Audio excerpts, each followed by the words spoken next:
drawing parallels between space and other sectors, right? I think one of the differences is that a tolerance to risk.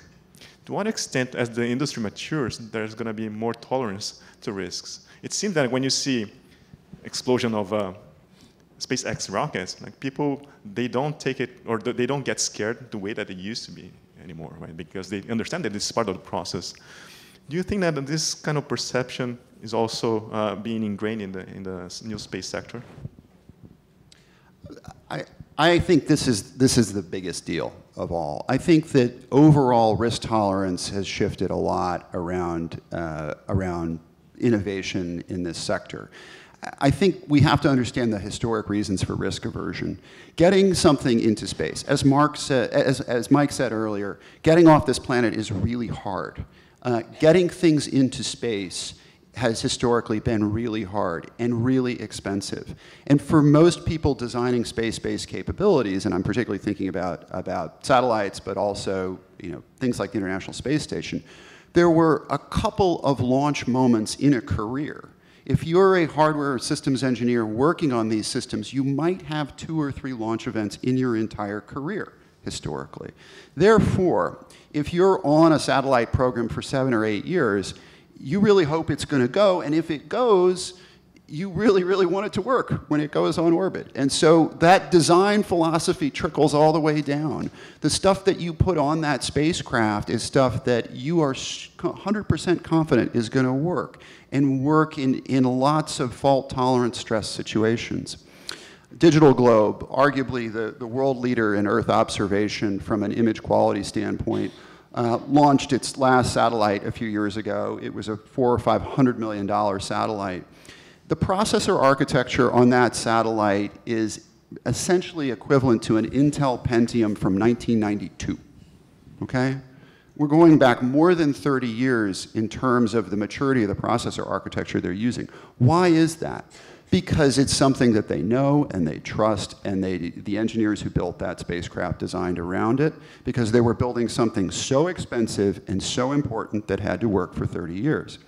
With the transition to the ride-sharing market and the opening of new launch platforms, it has become much easier to get things in space, and people, and engineers in particular, are much more willing to try to move innovative things into space. Yeah, it's interesting because you have the satellite issue, and that's one thing, but and then people, of course, is the other issue with tourism. And today, I'm going to give a lecture to my students in my class down at the Intrepid Museum, and for those of them that are here, so they can be warned, they know what we're going to talk about. I'm going to talk about spaceflight accidents, but with people involved. So we'll talk about Apollo 1 and the Russian Soyuz had two fatalities, and then we have the 2 shuttle accidents. And so I was an astronaut after the first shuttle. I was before the first shuttle accident. Challenger happened before I was in the astronaut office, and then I lived through the second accident we had. And I wonder sometimes what's going to happen with what we're sending, paying citizens or private, whatever the tourism or whatever, as we send more and more people. Because when we had those accidents, it was a really big deal. It shut down our program for a long time. It was devastating to us and I think to the world, to the country. I mean, the day after, the President of the United States is there with us in our office. It was huge when it happens. It's one of those moments, I think, that those of us who are alive remember where you were when you heard that news. So I wonder what's going to happen I don't want to say if, really, it's probably going to be when we have and we've already had one. The Virgin Galactic had an accident where one pilot was killed, and I think the other survived. But I wonder what the reaction was going to be, and it was a news story, but it wasn't, I don't think, the same level of when we lost the Apollo astronauts or the shuttle astronauts. So I think that, I don't know if we're getting more used to it, but I think it's also going to be a little bit different. There may be more along the lines of when an airliner goes down, which is really a bad tragedy. You have to figure it out, investigation and so on, but you move on from there. So I think it's going to be, when you lose your spacecraft, your satellite, that's still going to happen. I mean, it's just going to happen, right? Eventually, hopefully it will happen a lot less and won't happen that often with space travel. It seems like, you know, we had an accident with Challenger, and then 17 years later we had Columbia, and that was now 15 years ago. So we've been doing all right pretty much for 15 years on a government program. In that testing, Virgin Galactic had an accident, but there's going to be more. But I think it's not that we tolerate them, but I think maybe we're getting to understand them and don't want them to happen, but they're still going to be happening. Thank you, Sidney. I think now with about 10 minutes or so left in the panel, we're going to open up to Q&A from a few of the members of the Columbia Space Initiative. So, you guys.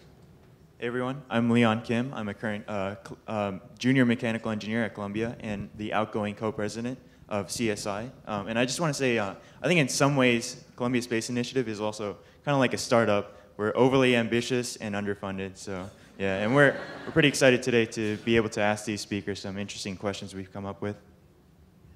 Thank you. I'm James. I'm also the former co-president of the Columbia Space Initiative. I'm a junior in Columbia College studying computer science and astrophysics. And as a student myself, it's been very exciting to see all these new developments and innovations happening in space. From the perspective of CSI, it's been interesting to see how many students are passionate about entering this emerging area. So my first question for the panelists is, do you think right now is the right time to enter the space industry, or do you think it's still at too early of a stage and requires more time for the barriers of entry to lower and to become more accessible before becoming the optimal time for aspiring entrepreneurs? I mean, I'll just say I think it's a great time to enter the space industry. I think the breadth of innovation, the availability of capital, it is a wonderful time to be entering, particularly entering one of the stronger companies. I think the flip side of that is that I think it's getting harder and harder to be a startup in the category. There's only so many really financeable spaces right now that can turn into good businesses over the 5 to 8 years, at least that people in our shoes need. And you're starting to see the leaders emerge. And so joining a strong company that may be a private company or maybe well-backed by a wealthy entrepreneur, those are good moves right now. I'm not that optimistic for people who are out raising their seed and Series A financing to do yet another launch company, yet another Earth observation company.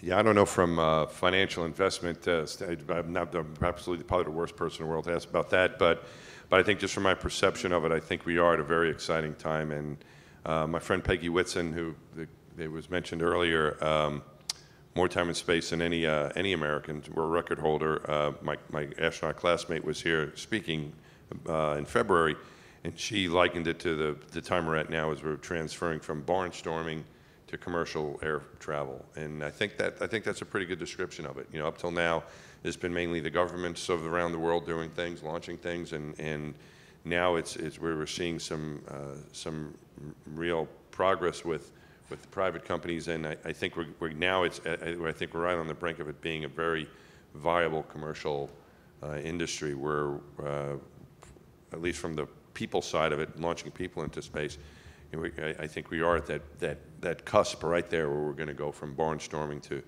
commercial airline travel. I think that's a good analogy. So it's going to be very exciting. So I don't know anything about the financial part of it, but I think it's going to be a cool thing to get involved with.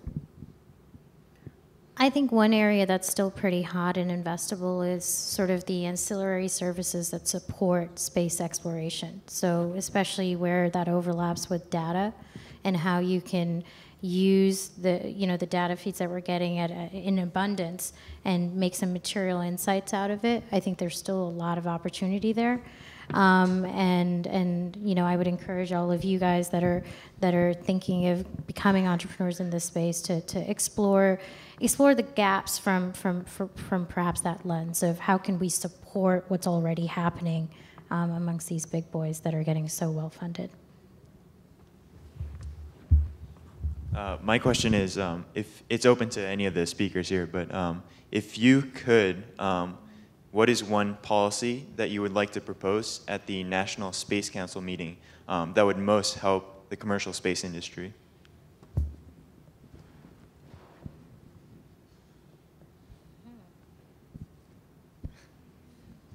That's a really good question. And it speaks to the fact that the collaboration with government is tighter in this sector than almost any of the others, certainly we've ever invested in. I think that one thing I'll just say the companies need, I can't speak to the particular processes and protocols of that body, but as I look across the innovative sort of space ecosystem, companies are seeing their timetables stretched out and burning money waiting to get licenses issued. So spectrum licenses, if you're launching satellites and you're trying to get on orbit, you need to basically be registered, you need a slot, you need to go through NOAA. Their licensing and regulatory infrastructure was designed for a world of kind of 2 to 10 launches, 2 to 10 satellites being launched a year, and now we're launching an order of magnitude more than that. And they're stressed over there. So we need to kind of update our licensing processes and protocols to help innovation in this sector.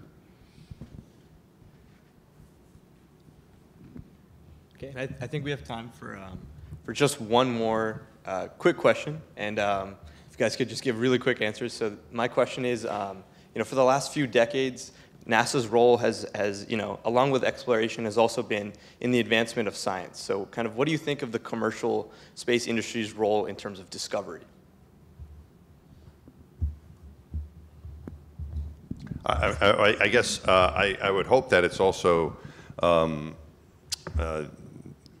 way to commercialize the science part of what we're doing in space as well. In fact, with the space station, once we got it, we spent so much time getting it built, right? The first, I guess, when we started, the first launch for the build was in '98. First got people on board on a full-time basis in 2000, and at the end of the shuttle program, let's call it 2011, is when we had an accident in between there and slowdowns, but that was pretty much full up, ready to go. 6 people on board most of the time, and we found out there's a lot of capacity there. And at first, it was NASA experiments, and then it turned into, and that was declared a national laboratory where other government agencies could participate.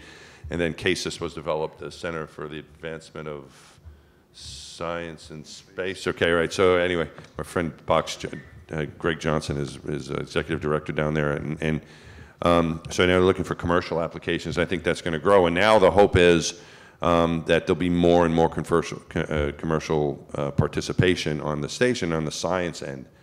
And the hope is maybe it can be turned over as a commercial laboratory. I don't know if that is actually going to work, because there's a lot of support it needs. I know this is no longer a short answer, but I certainly hope that in the science area too, with what you're able to do in zero gravity and all the different experiments that science has been going on for these years, that there's a commercial viability to it that could keep at least the space station going, and hopefully that can also be the case whether we're on the moon, wherever we go, that there's a way that these very smart entrepreneurs in this audience can figure out a way to make it commercially viable. I think intrinsically the commercial world is faster to iterate, and therefore I think really helps with some of the innovation. A lot of our pipeline does come out of universities.